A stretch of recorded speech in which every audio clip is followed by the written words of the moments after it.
Spiritual Life Center,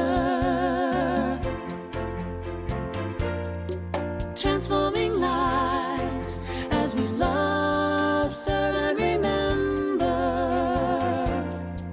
who we are. One heart, one mind, one soul at a time. Welcome to Wow Wednesday Unplugged. Tonight, we are going to show an interview that Celia Coughlin-Surridge and I did talking about angels and archangels. Now, this conversation came out of her reading a book called Super Attractors by Gabby Bernstein. And it introduced Celia to the idea of angels and archangels, which is something that she hadn't actually experienced before because the kinds of religions that she grew up in didn't really talk about those sorts of things. So she had a few questions for me, and it was a pretty interesting conversation. So let's take a look at that, and then I'll come back and we'll talk a little bit more. Welcome to Wow Wednesday. Tonight is Wow Unplugged. I'm Reverend Deborah Phillips, and I'm here with Celia Coughlin-Surridge. And she's going to, I think, ask me some questions about angels tonight, and we're just going to see how that one goes. It's going to be very informal, and take it away, Celia. Awesome. Well, great. I am so excited to be here. Thanks so much for having me and to share with the folks who are watching virtually. What brings us together today is I have been reading the book called Super Attractor by Gabby Bernstein.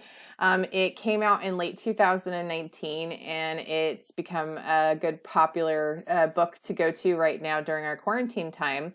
And she had a chapter that really piqued my interest, and it's pertaining to guardian angels and this idea that archangels and guardian angels are available to us to help us guide us in life in general. And I've told Deborah this. I come from a background that is very Christian, that is very Jesus, God, and the Holy Ghost, and like, that's it. And so this idea, like, I'm not, so I guess that's my first question, is guardian angels or archangels actually like part of Catholicism? Because to me, that's where my mind immediately goes, is like, oh, this sounds like a very Catholic idea.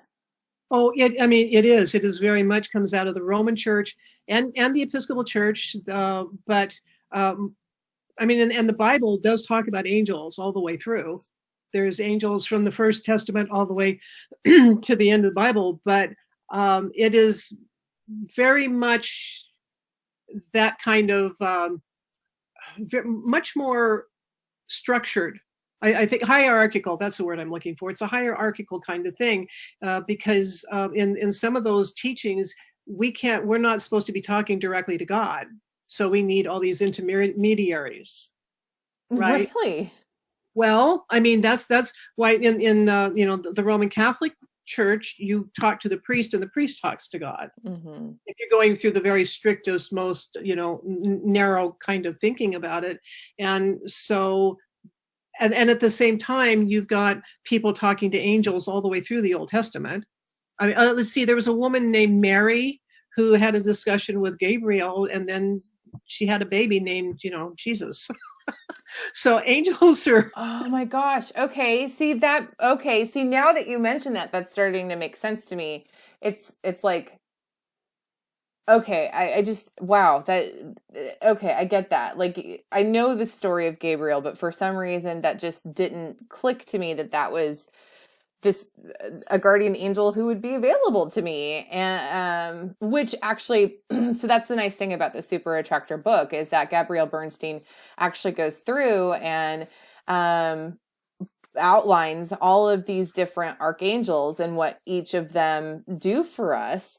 And actually, just a couple of weeks ago, Reverend Janae's meditation that went out on Sunday also happened to have these archangels. And so I'm just really excited to be able to talk to you about this tonight, because this whole idea for me is just all brand new. So anyway, I digress. So my understanding from what Gabrielle shared is that there are 7 major archangels. And before we get into that discussion about the archangels, in your experience, are there more than just 7, or do we just have the 7? I downloaded a book once that talked about all of the angels and all of the archangels, and it came out of the Jewish tradition. And the book is so complicated, I can't even read it. Oh. So detailed about every single one of these angels. And so there's, depending on which religion you're looking at, and the thing is that we need to remember that this whole thing about angels and our silent guides is not attached to any religion. Religions attach themselves to this kind of thinking, but there are lots and lots and lots of angels and lots of archangels. There's the major ones, which I always sort of think of as the heads of departments. Yeah, I like that. Raphael is the archangel of healing, and then there's other healing angels, and I mean that. But I have always looked at these things in sort of an odd way, which is probably why you came to me in the first place. So that's very true. Well, and actually, I mean, that's what piqued my interest originally, is that when I was pregnant with George, you would express, having feelings of his spirit around. And like a year ago now, I did Talk the Walk with you, and we talked about how after my grandfather passed away, I felt very much like I could experience his spirit. But my father, for example, who passed away when I was younger, not so much. And so I'd like to actually ask you, I mean, I feel like this goes hand in hand. When you are experiencing the sensation of being with a spirit or archangel, what is that like for you? How does that transfer for you, and how do you get the message? Well, that's a really good question. I haven't necessarily ever tried to articulate that before. Yeah. In many respects, it's very much like having a person sit next to you that you can't see, but you know they're there. I mean, it's like, I don't know, if you're married to somebody and you're sitting in the room, they've come into the room, right? Even if you don't look up and look at them, they're there. Mm-hmm. And it's sort of like that. For me, it's this energy that's going in the back of my mind, and I sometimes see a little movie, and sometimes it's just a feeling, and I just know, and sometimes hear them. It's like George was having so much fun. He was coming in and he was circling around you. He was and giggling and just having a blast. Other times it's like we just had a congregant pass on Sunday. And we found out about it from the obituaries. And I was very sad because I really loved this man. And then I just heard him say, "It's okay. I was done. I'm okay." And then he went because he was done. And that made me feel a lot better. But it's just a feeling of a presence. It's like most people at some point in their lives have had this, whether you're, no matter what, I don't know, I can't even think of a situation, but it's like you're standing there and something's going on and you just feel something, feel a presence, and you just know that everything's okay, or you get some sort of an idea, oh, I should turn this way, or I should do this. Mm-hmm. And I didn't have to work hard to develop this. I came in with this, ability. We all have it. Some of us have more than others, and it can be developed if you work at it. Not if you force it, but if you become more open to it, I think. Right. Yeah. And it's really about stopping and paying attention to those little nudges. Yeah. Yeah. Gabby, actually, she in her book shares that she has a lifting the veil meditation mm-hmm. that she suggests using if you're wanting to really tap into that. So I personally have not dived into that quite as much as I would like to. That's a goal of mine. But have you actually had times in your life that you have stopped and made the conscious decision to meditate to try to connect with an archangel or someone who's passed? Well, and when it's with someone who's passed, I don't have to make the decision. They usually come to me. Mm. I have times when I do sit down and I connect with a specific archangel if I'm doing something in particular, whether it's healing. Most of the time, it's for some level of protection. Mm-hmm. And I'm not talking about being afraid of something, but it's like I had a friend recently who inadvertently got a very, very scary roommate. And while she was trying to get this roommate to move out, I invoked the energies of Archangel Michael and to protect the entire house. And so I do that, and that energy is really big. I mean, it's sort of like every time I think about Archangel Michael, it's like this ginormous being that comes and stands in the middle of the house and then towers about God knows how many feet above the house and just fills the whole house with this tremendous energy. Mm-hmm. Mm-hmm. And what it's doing on the physical plane, I have no idea. All I know is that it feels so good that the fear goes away. Right. If that makes any sense. Yeah. So I don't use it a lot anymore. I probably used it more when I was younger. But it definitely serves a purpose, because if for no other reason is that I am focusing on protection, or I'm focusing on healing, or I'm focusing on some of the things that the other, the energies that the archangels bring. Right. Yeah. So that's actually, really where Gabby starts to share the individual archangels. And obviously, Gabby's not the first person to come up with this. Like, obviously, this has been around for a while. But I'm referring to her just because this is where I'm getting my information from right now. So, Archangel, you're pronouncing it Michael. I know it as Michael. Is there a pronunciation that's preferred? Rudolf Steiner, the anthroposophical people, all of the archangels' last name end in E-L. So it'd be Raphael, Michael.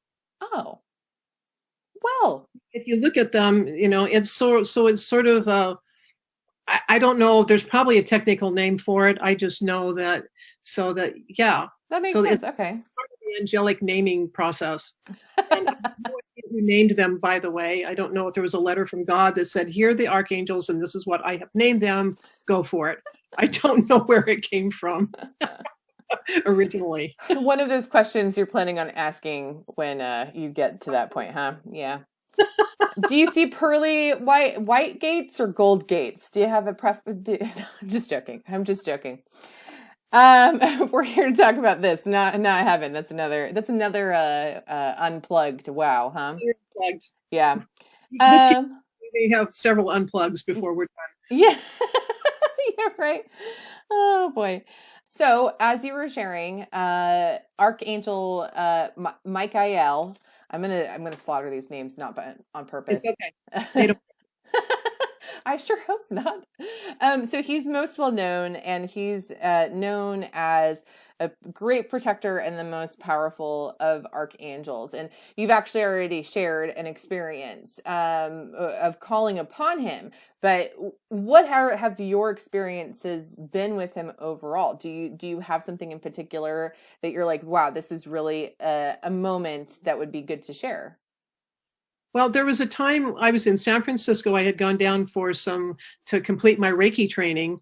And my master and I were walking, we were getting ready to cross the street down, and I think we were in the Mission District. And we started to step down onto the street from the sidewalk.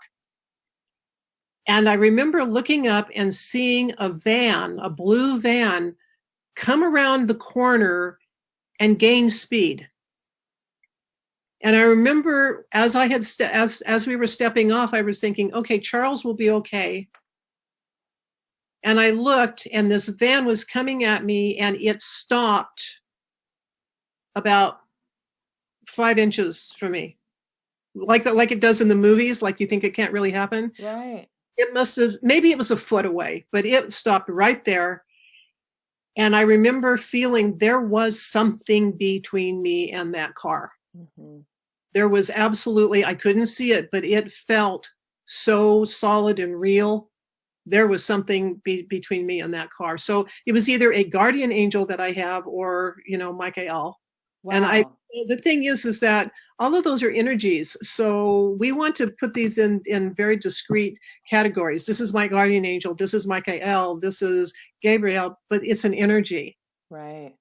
And the person on the passenger side rolled their window down about 4 inches and said, "Are you okay?" very sheepishly. And I said, "Yes." And they drove off. I didn't even see the people. And after that, I actually drew a diagram in my journal, is that I had been going one way, and then it was like when that happened, my entire life diverged and I went a different direction. Mm-hmm. And so there was very much protection there. And I would ascribe it to, the Michael energies, if that Wow. makes any sense. Yeah. It's amazing. I've never had, she was going fast. And she just, there was something between us. Right. Yeah. Wow. That is amazing. That is absolutely amazing. It's interesting. You said that the truck was blue. It was a blue minivan. Wow, that's really interesting. So in Gabby's book, she also has a blog post about it. She shares that she feels his presence actually when she sees a glimmer of blue light, blue Mm-hmm. being part of his aura, his color. And so to me, the moment you said that, I almost got chills. That was just like, whoa, like it's interesting how, like, you're right. It's an energy field, and color is part of that energy field. So that's just, wow. And I'm so glad that you're here. I'm so glad that he saved you. He helped. Thank you up there somewhere. That's kind of what put me on the path that got me to where we are today, in fact. So. Wow. That is amazing. It's so interesting too about life in general, how if you become attuned to listening to these moments, that you actually get this opportunity to figure out that pinpoint in time when something actually changed your life, that because of this, that's what started this whole new road. And I feel like you do have to be aware in order, because if you're not aware or not open to it, you're not going to be able to have those moments. So wow. I love this. So the next one that she talks about is Archangel Raphael, which assists in physical healing. And this is, once again, this is all a new concept for me. But she goes on to say that Raphael can help you clear fear and stress and restore your inner peace, and help lead you towards harmony. So it's really sounds to me more like physical and mental healing. What's your experience with Raphael? Well, first of all, I would have to say that healing is a multifaceted process. You can cure somebody of disease, but they might not be healed. They might still have fear. They might still have issues. They might still, or you can be healed and not be cured of the disease as well. Right. And so, in my particular experience, when I am healed of the fear, when I am healed of whatever psychological woohoo that I've got going on in my head, then the physical either takes care of itself or is not as big a concern for me. If that makes any sense. Mm-hmm. And so I always, and that's part of what we teach in Unity or in New Thought is, this whole thing of our thoughts create our reality. Our reality also helps feed our thoughts because we're, it's a circular thing that's going on. But if you can deal with any one aspect, I'm always talking about this thing of just when you want to change something in your life, just start with one thing. Right. Don't try to change everything, because we do that and then you can't focus on it. So you start with one thing, and so you might invoke the energies. I was going to say pray to, but it's really invoking the energies, the healing energies of Raphael. Right. Right. Wow. And bringing that in, and that soothing. And when we are soothed, we are much better equipped to get better. Right. Yeah, she continues to say that she feels that Raphael is associated with the healing color of emerald green. Do you feel overall that every archangel kind of has its own color or aura? Everything has its own color. Yeah, Mm. everything. Yeah. Color is, in fact, when you leave the physical realm, it's more color than, I don't know if you've noticed, most of my meditations carry a lot of color in them. They do. They And do. that's why, is because I see it as color. Yeah. Yeah. That makes perfect sense. I think a lot of people, when I've heard about like near death experiences, it's a lot of color too, either, the sheer white and then color, or color to white. Either way, you've got that vibrational color feel going on. So, Yeah. And the color green is the color of the heart chakra. uh-huh. And the healing comes from the heart. So Oh, that makes perfect sense. Yeah. Yeah. So the next one on the list is Archangel Gabriel, who is a messenger for God and the angel for communications. So it sounds like Gabriel and I are like best friends, right? Because like I'm in communications. He must be into marketing too, right? No, I'm just joking. the patron angel of all Sagittarians, right? We just Oh man. So she says that she calls on him when she writes and speaks, and he's really helpful for artists and writers and teachers. I mean, have you had personal experiences with him? I haven't worked with the specific energy of Gabrielle at all. That part, the messenger part, is just so much a part of me. I've never had to. I have my moments where it's not quite all there, but for the most part, that's just a gift I've been given. That's just an example of that is when we're in normal church as opposed to virtual church. Paula will tell me, I know what the topic for James's talk is on Sunday. Paula will tell me what the music is, and then I'll start thinking about it. I'll listen to the songs, and then a movie will actually start running in my head. Of some kind of a movie, and eventually that's what turns into the meditation, and I get the job of translating this movie back into words. And these images I see, it's not, it's taken me a long time to be able to do it, and it still can be kind of frustrating because I cannot turn into words what I'm seeing in my head. And so that's given to me. And so I can't ascribe it to any. I just ascribe it to the divine energy, not one particular being that's feeding me. Right. She does continue to say that Gabrielle is how you pronounced it. I'm glad that they're not going to be holding this against me, however I say their names. She does say that he's a powerful guide. He's a powerful guide in relation to children. That Archangel Gabriel is the angel to call on if you're having trouble with conception, pregnancy, or birth. Let's see. So that totally makes sense that he was the angel that went to Mary to announce the. That does make perfect sense that he carried the message, and then it also happened to be a message of conception, pregnancy, or birth. So yeah, that's amazing. Gabby, in her book Super Attractor, she talks a little bit about her fertility struggles, and so he was with her a lot of the time. So very interesting there. So the next one on the list is Archangel Ariel. Taking a shot in the dark with the name on that one. If you love animals and care about protecting our environment, connect with Archangel Ariel. So it sounds like angel of nature and planet's resources, ecosystem. And that's something that we're really needing as a world as a whole. What's your experience with Ariel?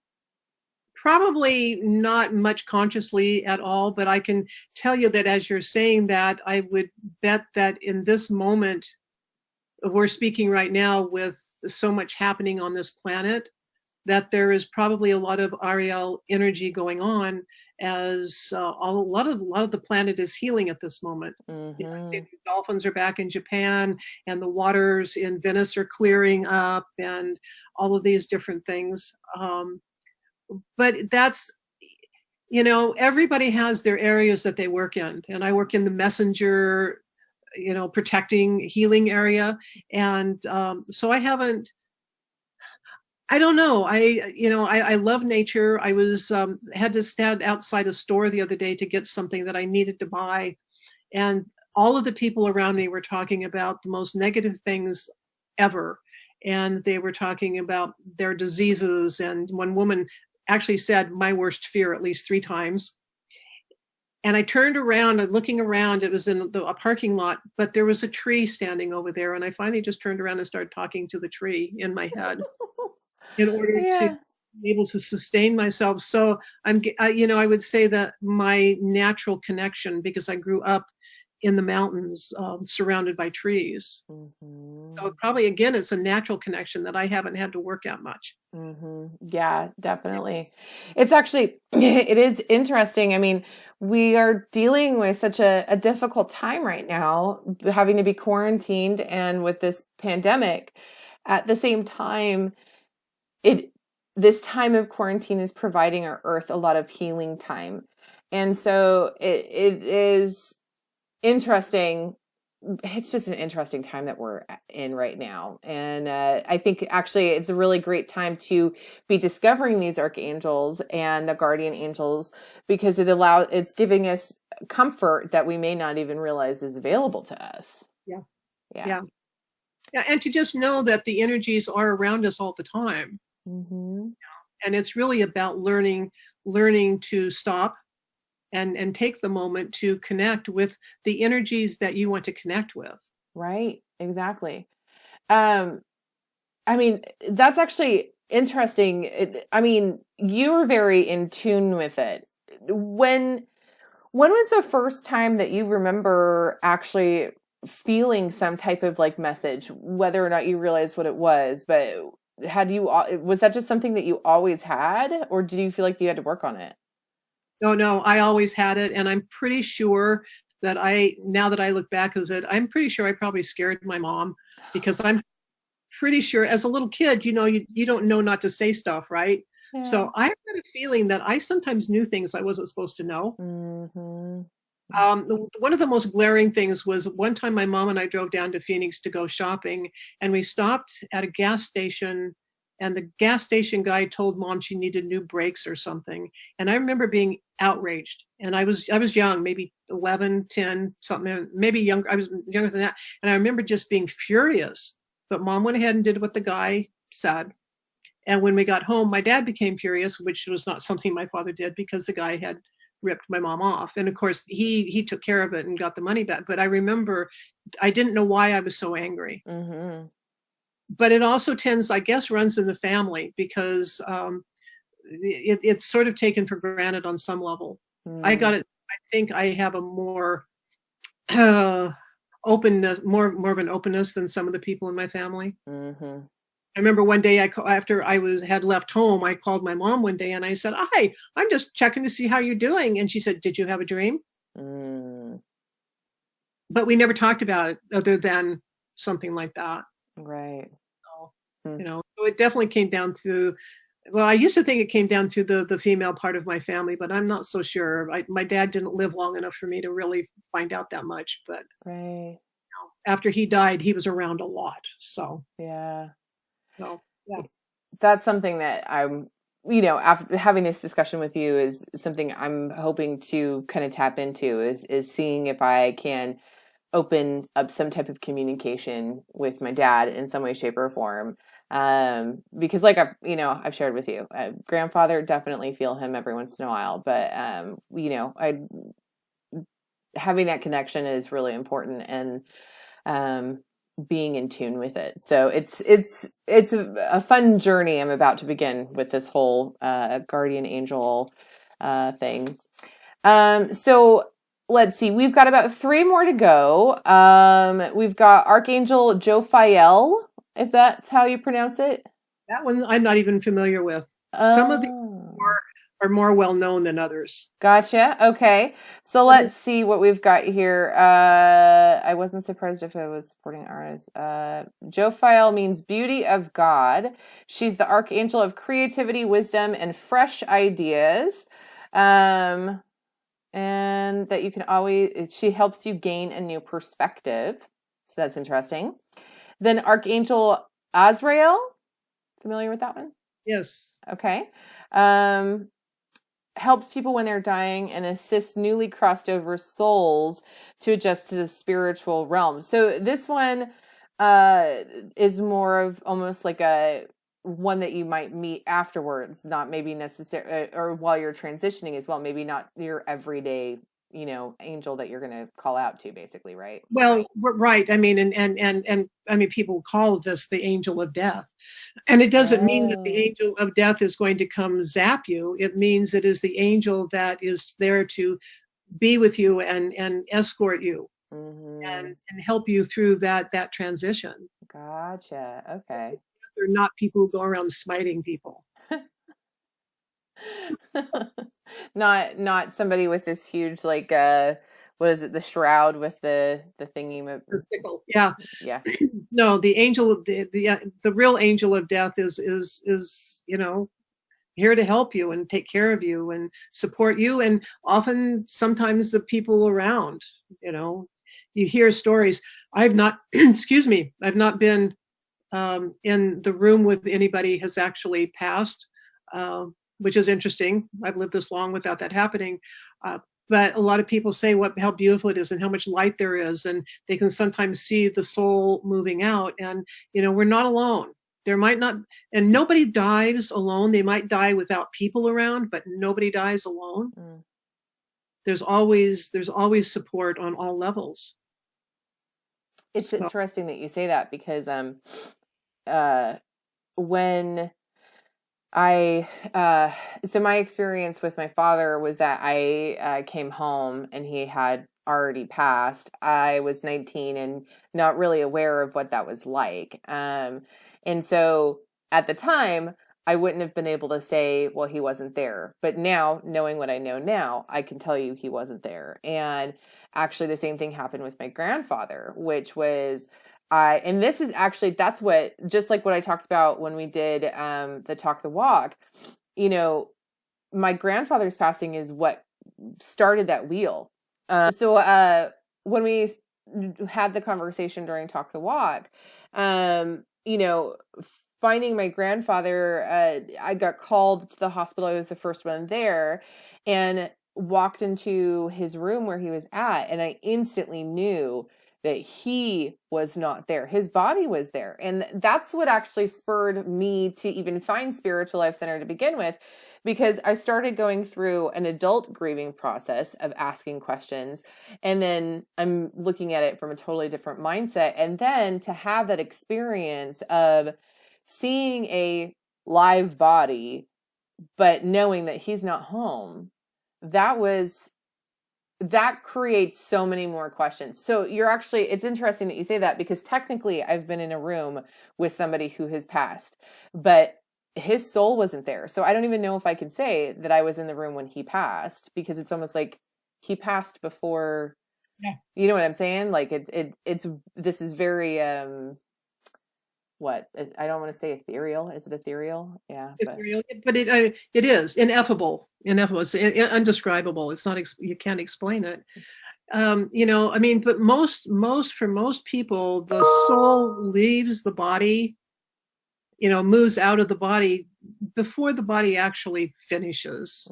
It doesn't go like way off, but, I remember when my mom was in the process of dying, she was going in and out of her body a lot. And I knew that. But because she was traveling around a lot, and then she'd go back and I guess she'd check on it and see how it was doing, and then she'd go travel some more. So yeah, this is all very, very fluid.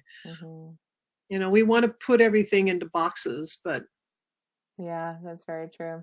And I think a lot of people want answers. And so having this idea that we have this ability to kind of go back and forth between these two realms is very difficult for people to think about. So, Well, when we can't see it, we have a hard time with it. yes. Yes. Very true. Very true. So there's one last archangel that Gabby shares in her book, which is Archangel Chamuel. And his mission is to help bring peace to the world. You can call on him when you're suffering from anxiety, struggling in relationships, or having a hard time forgiving someone. So you personally actually are not familiar with him, is that correct? I'm not. Okay, all right. So it actually kind of opens up the conversation to ask people to start reading the book, see if they want to chime in and get in on this conversation after we're done having this unplugged moment. That's the nice thing about being virtual, is that we can continue the conversation in like our Friends of Facebook group, or just, through email, or, schedule a chat sometime. With all of this said, Deborah, overall, I mean, what would be your suggestion for somebody who, like me, is wanting to dive into this for the first time, and really like learn more about archangels and guardian angels? Is it a situation where you would suggest that we just focus on meditation and listening to cues, or should we do actual research on these people and then like try calling them out? I mean, where would I go from here? We haven't really talked very much about guardian angels and guides. Right. And so the first thing to remember is that people, of course, I want to have a relationship with an archangel because doesn't that sound cool and important, right? The thing is that everyone is born, a guardian angel comes in with every single person. And most of us, and this is my own personal experience, so anybody who's written a book out there has a different experience, it's their experience, but it's like we come in with 3 guides. We come in with our guardian angel, and there are 2 others that are always with us. And so one way to start would be to go into, meditation with the intention of becoming aware, because I'm not going to say connect, because you're already connected, you just don't know it. Mm-hmm. So becoming aware of these energies that are with you all the time. Mm-hmm. And many of them will give you a name. I found out when I was getting names from the various guides, I got kind of too hooked into making them into people. So I backed off on that. But it's very helpful at the beginning, mm-hmm. especially to be able to identify and feel, and they feel different. They actually do feel different. So that's one way to start. And maybe choose one of the archangel energies to work with.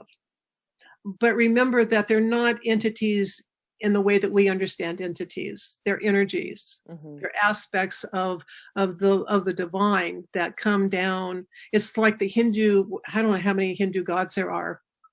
A lot. Yeah, they're a lot. And they're not separate gods, they're aspects of the one God. And so we're talking again about the aspects of the one source, that we have to chunk it down so we can understand it, because there's no way we can understand this ineffable all oneness thing. Mm-hmm. We're on the earth plane and everything is filtered through. So if we knew it all, we'd go crazy trying to deal with it, right? Right. So I would suggest having, you can do it two different ways and different things. One would be to sit down and have that time of listening and trying to feel what your guardian angel or your guides are. And then another time to be, choosing a particular angel, perhaps an archangel to work with, mm-hmm. and see what happens. The more you can go into it without an expectation of something magical happens, the better you are. Right. Because it's really easy to say, I'm going to sit here and I'm going to have Archangel Michael come in and I'm going to see him with his flaming sword and this is going to happen, and then nothing happens. Right. Yeah. So, and a way to do it is to go into meditation and then say, what do you need? What do I need to know? Mm-hmm. Tell me what I need to know, or, show me the place, or something very gentle and simple. Mm-hmm. Not solve all my problems today. Right. Exactly. Because It doesn't work that way. but that's what we want. Right. Seriously. Yeah. Yeah. So I would really say be gentle with yourself. Figure out what it is you're trying to do. And it's like with your father, I will just tell you that the sense is that right now, when you need each other, you will connect again. Mm-hmm. And until you are, it kind of flows. I don't have much connection with any of my family who's passed on anymore, but after each one of them went, it was very active for quite some time. Yeah. Yeah, I can understand that. And so and we all go through different phases, and we all go through different needs in our lives. Mm-hmm. Yeah. But just asking the question in meditation, and I'm sure she talks about in the book, different ways to make these connections as well. I just think we need to be careful not to become too dependent on the guides, just like if someone can't leave the house until they look at their horoscope or do their, we need to continue to take responsibility for our own lives and just know that unseen support is absolutely there, and learning to be aware of it and feel it, even when you're in the midst of crazy. Right. Like most of us are right now. Yeah. Yeah, totally. For Yeah. sure. Well, thank you so much for having this unplugged conversation with me about these archangels. That it's I love learning about this stuff, and I am so enthralled with Gabby's book. But it's one of those things where being able to actually discuss it with somebody who has a greater understanding is really awesome. And I hope that our community can appreciate this new approach to having this conversation. Yeah, maybe we can do more of this and expand this whole conversation too. That'd be great. Obviously, a conversation about all of the angels and archangels and spirit guides can go on for a very long time. There are innumerable books written about this subject. And the point that I think is most important is you can read all the books and you can get all of this intellectual information about spirit guides and how to attract them and how to access the angels and archangels and what they can all do for you. But what's really important is learning to become aware of your connection with them. I don't like to say that you're going to connect with them, because you already are. It's just that all of us are so busy that we don't realize that this energy or this help is here. It's also very easy to want to personalize these beings and make them more human. And the reality is that if we can keep them where they belong as our energetic messengers, our divine messengers, we will work with them much better, because the minute we try to make them more human, we limit what we can receive from them. And I hope that makes some sense to you. So whether it is an archangel, which represents a specific kind of energy, as in Michael for protection or Raphael for healing, invoking the energies of these entities or beings can really, really help you move along in your life if you're doing it in a way that you are still taking responsibility for your own life.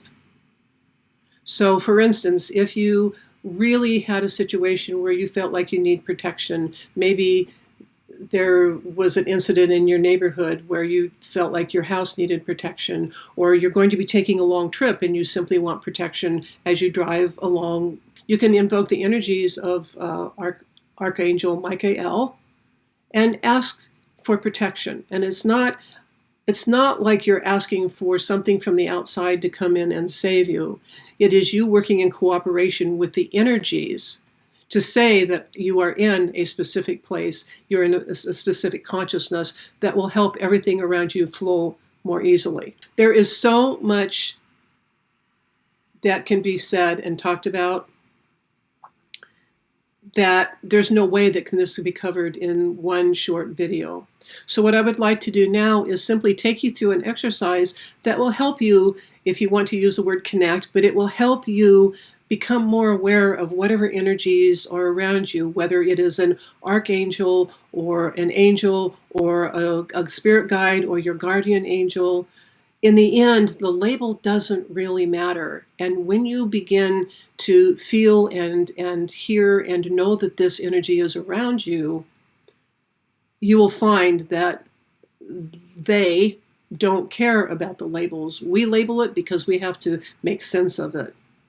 So let's go into a meditation and see what happens when we simply put out our feelers and ask for that conscious connection. So take a breath, close your eyes if you're comfortable doing that, and allow yourself simply to relax into your chair, wherever you're sitting or lying.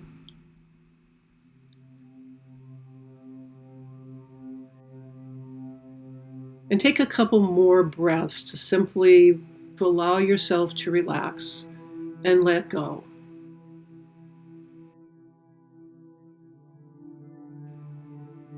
Now focus on your heartbeat for a moment. Notice that your heart is always beating, but we're not always aware of it, are we? Take a moment now to listen to and feel your heart. You might even put your hand over your heart and renew that connection that you have. Notice that you're becoming more aware of your heart. Now take another breath and just allow your focus to drift. It might be going through your body, checking out how you feel. It might be allowing your consciousness to drift up a ways, letting go of the physical, material concerns for a moment. Feel the energies around you. Ask a question. You can ask, is this my spirit guide? You can ask any kind of a question that would help to bring one of these entities closer.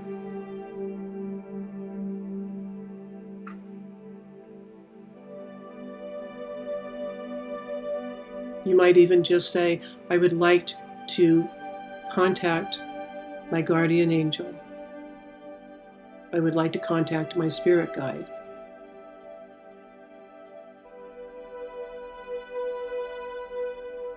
And then simply sit in the quiet and see what you feel. You might feel a warmth. You might feel as if something is really sitting next to you.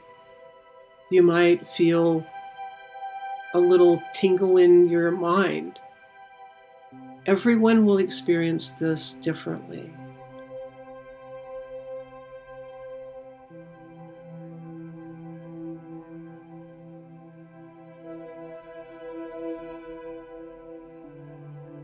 So now ask a question.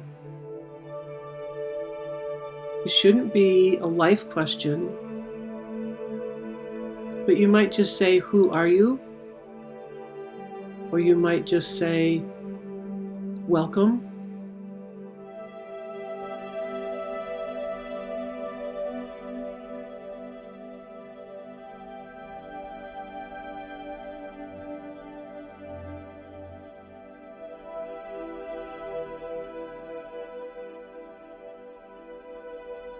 It's not uncommon to hear a little voice in your head. It's not uncommon to feel a presence next to you. It's not uncommon to simply know that you're not alone. So take another moment now to sit in the silence and explore the energies around you. And remember, you are completely safe.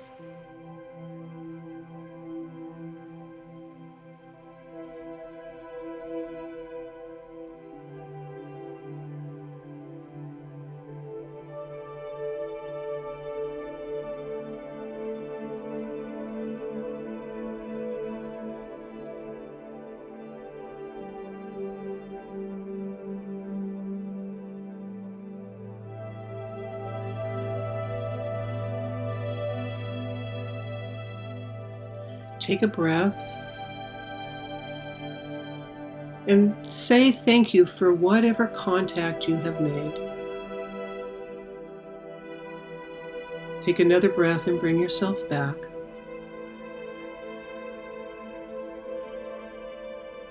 And open your eyes.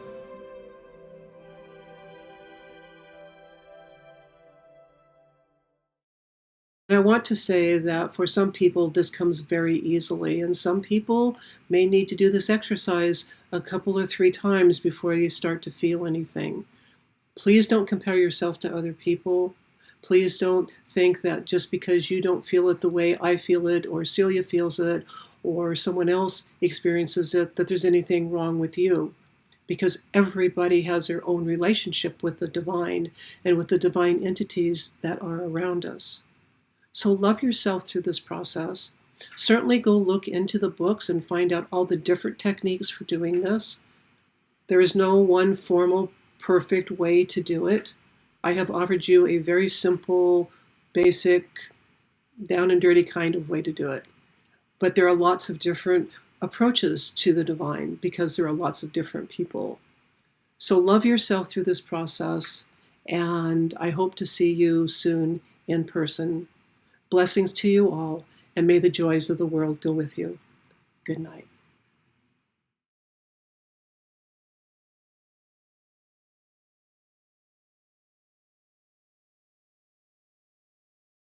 Spiritual